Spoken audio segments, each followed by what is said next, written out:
Вот и наступило Рождество.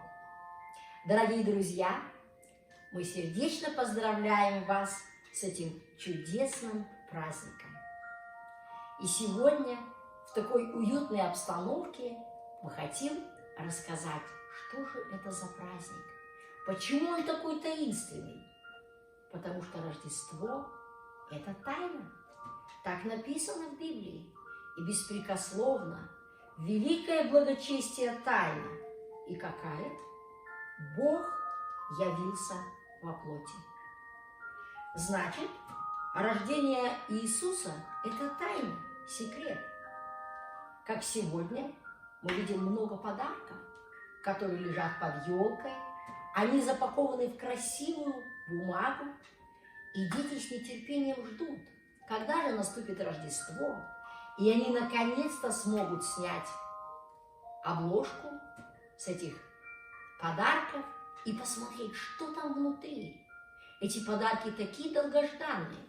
Конечно, дети не знают, что там, и это является для них тайной. И когда мы украшаем красиво наш дом или топим камин на Рождество, у нас создается прекрасная рождественская атмосфера. Великий Бог стал маленьким в день Рождества. Как это случилось? И почему? Мы с вами знаем, что когда Бог сотворил землю, она была очень прекрасна. И знаете, сколько весила наша земля? Если бы посчитать, она бы весила 6 секстиллионов тонн. Это значит 6, и возле этой шестерки нужно поставить 23 нуля. Такая большая и огромная цифра. И откуда появилась земля? Мы с вами уже говорили, что ее сотворил Бог. Он является творцом этой земли. И он управляет всей природой. И зимой у нас бывает снег, а летом бывает дождь, и цветут прекрасные цветы. И вот сейчас, когда канун Рождества, во многих странах зима и такая красивая природа. И когда Бог сотворил эту землю, Он также сотворил и человека, Адама, и его жену Еву, чтобы они могли пользоваться этим творением. Но мы знаем, что Адам и Ева согрешили, и за это Бог изгнал их из рая. И кто был виноват в этом? Виноват был грех. И Бог очень сильно любил свое творение, поэтому Он пообещал, что однажды Он пошлет на эту землю своего Сына Иисуса. Он бы мог сделать так, чтобы Иисус сразу пришел взрослым мужчиной, как был сотворен Адам на этой земле. Но Бог родился в лице маленького ребенка Иисуса в одной прекрасной семье. Великий и сильный Бог становится беспомощным ребенком, который нуждается в помощи родителей. И послушайте, как это произошло. Однажды Бог послал к одной очень хорошей, послушной девушке Марии своего ангела. И когда ангел пришел к ней, он сказал ей: «Радуйся, благодатная, от тебя родится Иисус». Мария была очень взволнована, и она спросила: «Как будет это?» Она еще не была замужем, она была только обручена с Иосифом. И ангел сказал ей: «Сила Божья найдет на тебя, от Духа Святого родится твой ребенок». И потом ангел пришел также к Иосифу и велел ему заботиться о Марии. Он сказал: «Не бойся принять Марию, жену твою, хотя она ждет ребенка». Это как раз и есть тайна. Иосиф тоже не спорил с Богом. Он полностью подчинился и был послушным Богу во всем. Он не задумывался, как это произойдет. Он просто начал заботиться о Марии. И вот крохотный младенец, который должен был родиться в их семье, это был Иисус. И ангел даже сказал, как нужно назвать его. Он сказал, имя его будет Иисус, когда он родится. Еще до того, как он родился, уже было имя. И я бы хотела задать сегодня вопрос нам. Кто-то из нас хотел бы стать снова маленьким ребенком, беспомощным, о котором будут заботиться все, который не может сидеть, не может ходить, не может разговаривать. Наверное, никто не хотел бы стать снова таким, совсем уж маленьким. А может, кто-то из нас захотел бы стать на этой планете муравьем, маленьким, крошечным муравьем, на которого, может быть, наступит чья-то нога. О нет, наверное, этого никто не желал бы из нас. И Бог тоже знал, что люди на этой планете, которая для Него такая же маленькая, как для меня вот этот шарик, Он знал, что люди не поймут Иисуса и не примут Его. Он знал, что в конце концов люди даже распнут Его на кресте, но все равно Он послал Его к незнакомым людям, которым мы бы никогда не послали своего ребенка. У меня тоже есть дети, и я бы никогда не послала их в незнакомое место, где я бы точно знала, с ними будут плохо обходиться. Но Бог послал в мир своего Сына как подарок для нас, чтобы каждый из нас мог принять этот подарок и мог получить прощение своих грехов, чтобы мы могли радоваться, что Бог подарил нам своего Сына, как этот подарок в день Рождества Христова. И время, когда родился Иисус, было очень и очень тяжелое. И в то время в Палестине жил строгий царь Ирод, который приказал всем идти, чтобы зарегистрироваться в том месте, где рождены были их предки. В Библии, мы знаем, описано точное количество людей, которое жило до рождения Христа. Это было 14 родов до Давида и 14 родов от сотворения мира до Давида. И эти цифры тоже не случайные. Бог точно высчитал, сколько было предков у Иисуса. Точно так же, как мы с вами рассуждаем, кто родители этого ребенка, кто бабушка и дедушка, на кого похож ребенок и как назвали в той семье ребенка. И точно так же было и в то время. И вот Иосиф и Мария отправляются в дальний путь. Им обязательно нужно идти в Вифлеем, потому что именно там родились их предки. И они должны были успеть проделать этот длинный путь. Но вы знаете, в то время не было машин, не было самолетов, не было поездов, и поэтому не было никакого транспорта. Иосиф взял простого ослика, посадил на него Марию, и они отправились в этот долгий и утомительный путь. И вот когда они уже пришли в Вифлеем, оказалось, что там так много народа, и не было места ни в одной гостинице.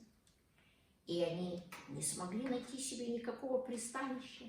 И тогда Иосиф и Мария остановились в какой-то пещере. И пришло время родиться Иисусу. И тогда Мария спеленала ребенка и положила его в ясли. Что такое ясли? Это кормушка для овец. Мы не знаем, из чего были сделаны эти ясли. Может быть, это была плетеная корзина, а может быть, это были деревянные ясли, как мы привыкли видеть на открытках. А может быть, эти ясли были высечены в скале, потому что пещеры, которые мы видели, посещая Вифлеем, выглядят именно так. Пещера Рождества, она примерно так и выглядит. Это углубление, почти подвал, в который можно спуститься только низко наклоняя голову. Это было специально сделано, чтобы все люди могли преклонить свою голову, чтобы могли поклониться младенцу Христу, и чтобы ни в коем случае никто из победителей не мог туда въехать на коне или еще каким-то образом. И когда мы посетили эту пещеру, мы увидели там на полу звезда, и у этой звезды 14 углов. И эти углы обозначают наверняка 14 родов до рождения Иисуса Христа. И много людей приходит туда, чтобы поклониться этому месту. Хотя не это главное. Главное, чтобы мы могли своим сердцем обратиться к Иисусу. Итак, в то время, когда родился Иисус, мы знаем, что гостиницы не были такими богатыми, как сегодня. Когда мы читаем книги, которые описывают те времена, например, Иосифа Флавия, мы там видим описание пещеры или описание гостиницы. Это просто большой двор крытый, где могут поместиться животные, где им дадут корм, где они будут защищены от хищников. И, конечно, есть место для путников. Но, как мы знаем, такого места не оказалось для Иосифа и Марии. И поэтому они в смирении должны были принять то место, в котором они оказались. И в то время, когда родился Иисус, пастухи были на поле. Пастухи – это тоже небогатые люди, очень простые, может быть, даже и бедные люди. И вдруг в ту ночь они увидели ангела, который предстал перед ними. И он сказал им: не бойтесь, я возвещаю вам великую радость, которая будет всем людям. Ибо ныне родился вам в городе Давидовом Спаситель, который есть Христос Господь. И вот вам знак. Вы найдете младенца в пеленах, лежащего в яслях. Этот знак был очень необычным. И я скажу потом, почему. И как только они услыхали эти слова, тут же на небе появилось множество ангелов, которые славили, которые хвалили Бога и которые говорили: слава выше их Богу, и на земле мир, в человеках благоволение. Вот так небо прославляло Бога за чудный подарок Рождества Христова для людей на эту землю. И как только все стихло, пастухи сказали друг другу: пойдем в Вифлеем, посмотрим, что там случилось, о чем возвестил нам Господь. И пастухи поспешили искать младенца. Они оставили свои стада и отправились искать. Но как найти в городе маленького младенца? Ангелы не сказали адреса, ангелы не сказали фамилию родителей, они ничего не сказали. Они только сказали: и вот вам знак. Знаете, я хотела вам привести один маленький такой пример. Однажды, когда мы полетели на Благовестие в Украину, случилась очень плохая погода. И когда мы вышли в аэропорту из самолета, нас никто не мог встречать. Были огромные сугробы. И когда мы вызвали такси, и все-таки такси смогло добраться до аэропорта, и мы сказали просто район. И когда таксист подъехал туда, он спросил: а какой точно дом? Оказалось, что там несколько высотных домов, 12-этажных. И как найти тех людей, которых мы ищем? И мы с ужасом вспомнили, что мы не знаем ни фамилию, ни имени этих людей, потому что остановка была не запланированной. И тогда мы отправились просто на поиск, чтобы найти верующую семью в 12-этажном доме, представляете? Но когда мы подошли к дому, оказывается, дом открывался при помощи кода. Или вахтерша могла провести нас куда-то. И она сказала: здесь верующих нет. Мы спросили: а как вы знаете? Она сказала: здесь все пьющие и курящие. И мы пошли в другой дом. Ну и там никого не оказалось. Тогда мы пошли в третий дом. Конечно, мы уже потеряли всякую надежду. И когда мы спросили у вахтерши, она сказала: вам 2 адреса. Поднимитесь на этот этаж. Может быть, там живет старушка верующая. Но когда мы открыли дверь, женщина была тоже пьяная. И мы поняли: нет, она нисколько не может быть верующей. И в этот момент случилось так, что с 9-го этажа спускалась женщина, наша сестра по вере. Она шла нам навстречу, не зная того. И мы радовались, знакомились и были очень счастливы, что мы наконец нашли этот адрес.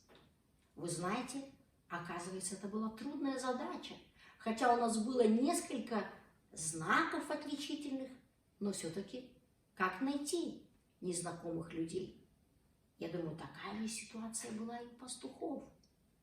И тогда они должны были подумать, куда нам идти? Город переполнен множеством людей, которые пришли на перепись. Но те люди все остановились в домах, а им был дан знак. Один из них: вы найдете младенца в пеленах. И когда мы были в Израиле, один человек объясняет это так. Он говорит: пещеры для погребения в то время были готовы следующим образом. Там обязательно должны быть пелены, если должно случиться вот-вот скоро погребение. Точно так же было, когда Лазарь умер, и помните, он вышел завернутый в пелены. Точно так же было с Иисусом, когда Он воскрес, остались лежать пелены, и остался лежать плат от Иисуса. И поэтому пелены – это те одежды, в которые заворачивали человека умершего. И Мария воспользовалась этими пеленами. И таким образом они поняли, это должна быть пещера для погребения, возможно, какого-то богатого человека. И еще один знак. Младенец лежит в яслях. Значит, поблизости могли быть овцы. И таким образом они могли точно выбрать тот район, где они будут искать новорожденное дитя. И когда они нашли и увидели эти знаки, младенец в пеленах, лежит в яслях, они падше поклонились ему и всем рассказывали свое чудесное видение, как ангелы ликовали, как ангелы сказали им: не бойтесь. И это самая большая радость, чтобы повстречаться с Иисусом. Многие люди очень много боятся. И дети, наверное, много боятся, даже темноты. Но ангелы сказали: не бойтесь, у вас есть радость, великая радость. И поэтому пастухи, может быть, они были старые, а может быть, были молодые, они поклонились этому ребенку. Они точно знали, это тот, о котором сказали им ангелы. Когда прошло 8 дней, Мария и Иосиф должны были по закону Моисееву принести своего младенца в храм. И когда они пришли в храм, там дали ему имя Иисус, которое было наречено еще до появления его в чреве матери. Мария принесла в дар Богу 2 горлиц по закону Моисея, 2 голубей. И в храме был старец Симеон, которому было сказано Духом Святым, что он не умрет, пока не увидит избавление Израиля. Он взял на руки младенца и сказал: ныне отпускаешь, владыка, раба своего с миром. Ибо видели очи мои спасение твое. Симеон благословил младенца и Марию, и Иосифа. И еще в храме была пророчица Анна, вдова, лет 84, так написано о ней. Она была уже в глубокой старости, но она была замужем всего 7 лет от юности своей. И она тоже славила Господа. И когда Иосиф и Мария исполнили все по закону Моисея в храме, они опять отправились в путь. За короткое время они проделали много длинных дорог. От Назарета до Вифлеема по повелению ангела они отправились в этот путь, где должны были записаться в свою родословную. Когда мы читаем об этом, мы думаем, почему, зная о том, что родится Божий Сын, по Писанию в Вифлееме Иосиф и Мария уже заранее не отправились туда. Почему они так долго ждали, пока придет строгий приказ Ирода о переписи? Но не бывает ли и у нас так же, когда мы ждем и долго не можем понять, как нам действовать, и только какие-то стечения обстоятельств заставляют нас принять то решение, которое, может быть, нам не хотелось принять.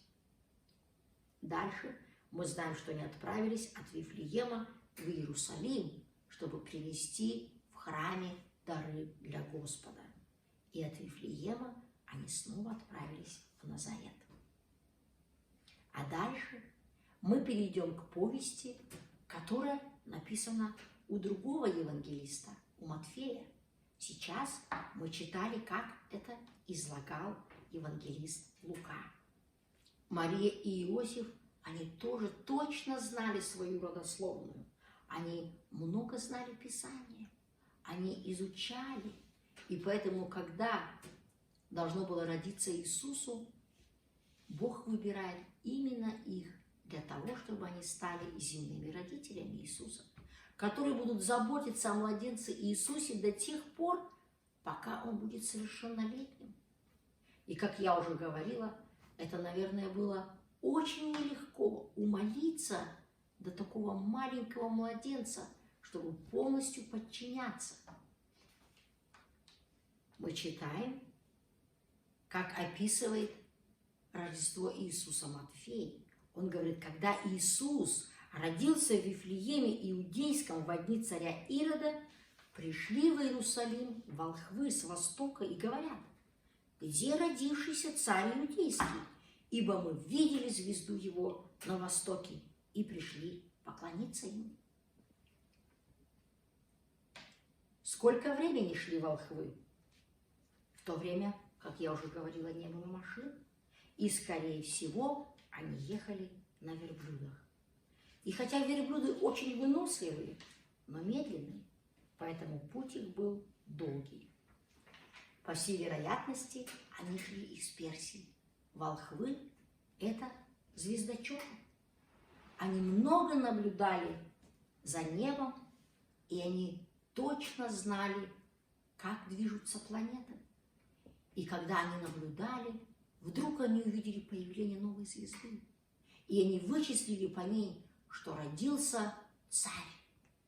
И они тогда взяли дары, золото, ладан и смирну, навьючили своих верблюдов и отправились в дальний путь, чтобы принести новорожденному царю свои подарки. И когда они подошли к столице того времени, к Иерусалиму, они, конечно, решили, что их путь подошел к концу. Где должен родиться царь? Конечно, во дворце. И они спросили у царя Ирода, где родившийся царь Иудейский? Он не знал ничего об этом.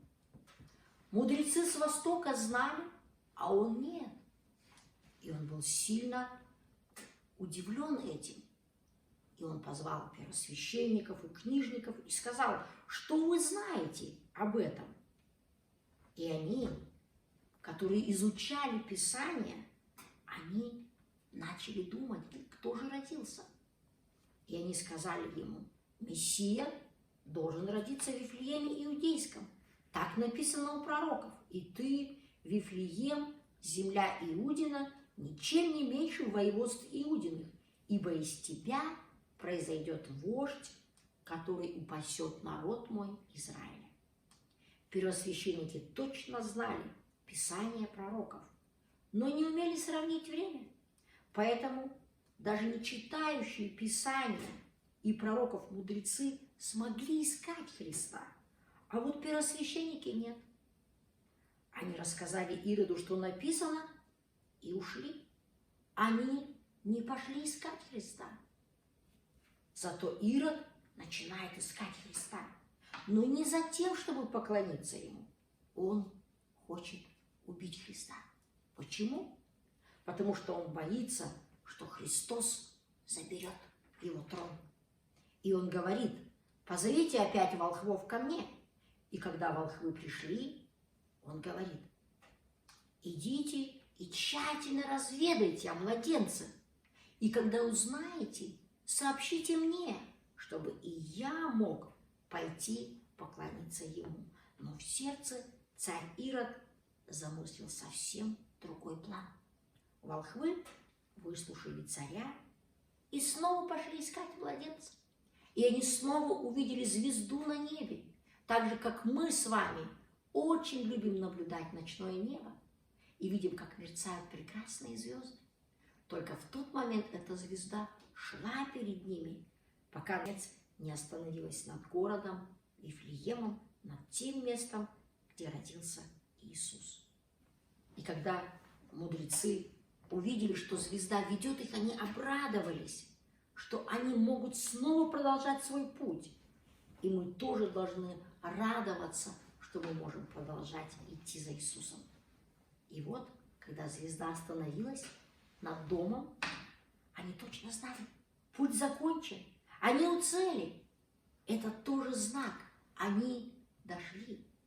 Мудрецы вошли в дом и, увидев младенца с Марией, матерью его, падшие поклонились ему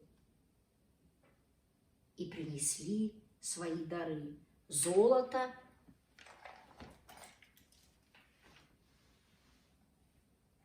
которое было у них в руках. Золото всегда приносят царям. И это золото было очень прекрасное. А также они принесли ладан, и они принесли также и смирну. И все эти дары они положили к ногам маленького младенца Иисуса. Мы знаем, что такие дары приносят только богатым людям. Это приносят послы, министры, может быть. Но здесь простая семья. Но волхвы нисколько не растерялись. Они знали, что они достигли своей цели. И без разницы, что это был маленький младенец. Эти великие люди, падшие, поклонились младенцу и оставили свои драгоценности у ног Иисуса. Точно так же Иисус хочет, чтобы мы отдавали свое сердце Иисусу, самое дорогое, что у нас есть, и служили Иисусу. Мы тоже любим Иисуса и хотим служить Ему, как эти волхвы. Они видели, что Христос находится в бедных условиях. Его кроватка не была такой пышной, она не была в шелках, она не была золотым пологом, как у принца или у царя, но они поняли, что это Иисус, что это необычный младенец. И когда они отправились в обратный путь, ангел Господень во сне говорит им: не возвращайтесь тем путем к Ироду, потому что Ирод замыслил убить младенца, но другим путем отправляйтесь в свою страну.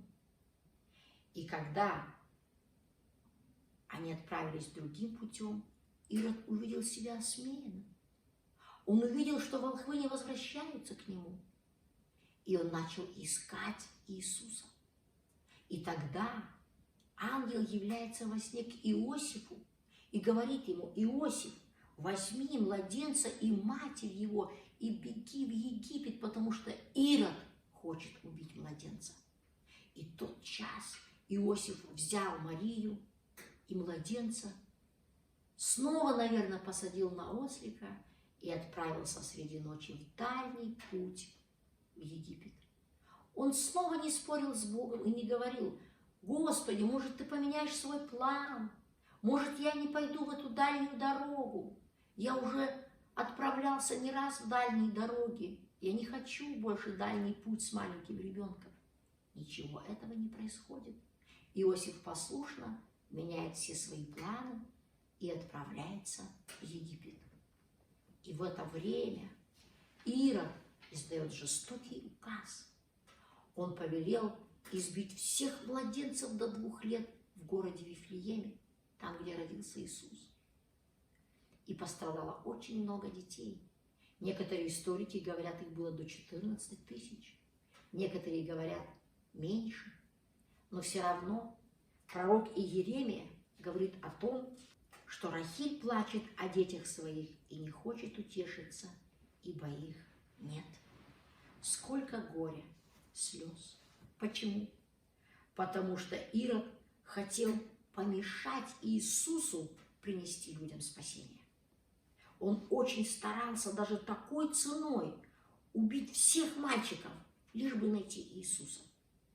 Но Иисус Христос остался жив. Он был в Египте, и никакие промыслы зла не могли помешать Богу выполнить Его волю, Его предназначение спасти человечество от греха. И когда Ирод умер, снова ангел во сне является Иосифу и велит возвращаться назад из Египта. Может быть, было хорошо жить в Египте, но опять ангел руководит жизнью Иосифа и Марии. Иногда я задаю себе вопрос, почему маленький младенец Иисус не мог проговорить голосом и сказать: сейчас такой план, а сейчас другой план. Но Иисус, умолившись как дитя, все это время остается маленьким ребенком и полностью поручен своим родителям Иосифу и Марии. И они заботятся о нем. И они слушаются, о чем говорит им ангел, они в точности выполняют каждое повеление. Итак, ангел сказал: Иосиф, встань, возьми младенца и матерь его, и иди в землю Израилеву, ибо умерли искавшие души младенца. Иосиф встал, взял младенца и матерь его, и пришел в землю Израилеву. И опять получил во сне откровение, куда идти: в землю Галилейскую, и поселился в городе Назарете.